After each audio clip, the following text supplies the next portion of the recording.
England's right wing suddenly feels like the most combustible position in world football. After a night in Belgrade where England dismantled Serbia 5-0, a young forward named Noni Madi didn't just score. He made a statement that will echo in training rooms and pundit panels all the way to next year's World Cup. Madueke's goal and overall performance were the headline, but the subtext is what has pundits and fans racing. Bukayo Saka, England's long-standing right flank general, was absent through injury and now faces genuine competition for his shirt. The 5-0 scoreline underlined the margin of England's dominance, but it was Madi's direct runs, willingness to run behind and clinical finish that reframed the conversation about what Tuchel might want from a wide attacker.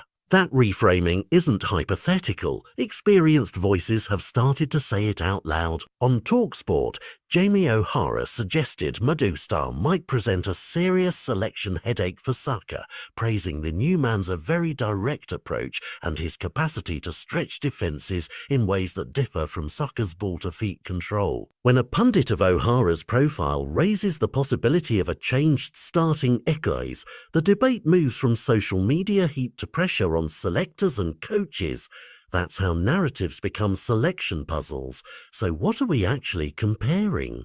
Bukayo Saka has been England's most trusted wide attacker, technically brilliant, calm on the ball, and often the orchestrator of build-up play.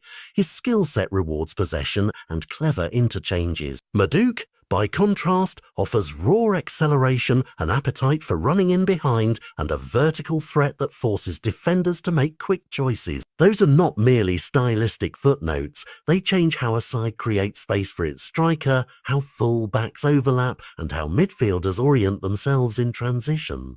The choice between them is a tactical decision with cascading effects. Managers love options, but selection committees hate dilemmas, because dilemmas invite second-guessing. Thomas Tuchel now has to weigh form, fitness and balance. Do you pick the ball-playing Saka who secures possession and brings structure, or the explosive Madueke who can punish high defensive lines? Tuchel's answer might depend as much on the opponent as on personal preference. Against teams that sit deep, he might prefer Saka's guile. Against high-line defences, the ability to run in behind becomes more valuable. Either way, the result is a healthier, meaner competition for places, and that usually lifts overall standards. There are also club-level reverberations. Saka, when fit, will push to reclaim and prove he's irreplaceable.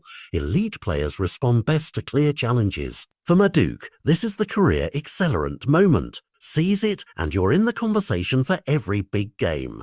For England fans, the tension is deliciously binary. Loyalty to an established star versus excitement for a potential game-changer. Either path can be framed as the right one, but the selector's job is the pragmatic one.